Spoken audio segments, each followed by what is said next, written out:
Ini 5 tips untuk skor SPM Part 3. Hi, I'm Teacher Siti, your favorite English teacher. Number 1, change your basic words and use more refined alternatives. For example, instead of using good, you can use remarkable.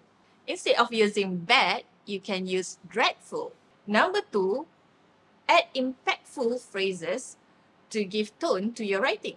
For example, it is undeniable that, or it's evident that. Number 3, pastikan esei anda ada 5 perenggan. Ada intro, ada 3 main points, and ada conclusion. Number 4, use cohesive device, penanda wacana. For example, furthermore, additionally, besides that. Last but not least, vary your sentence types, avoid repetition, and stay on the topic. For more SPM tips, boleh follow Teacher Siti.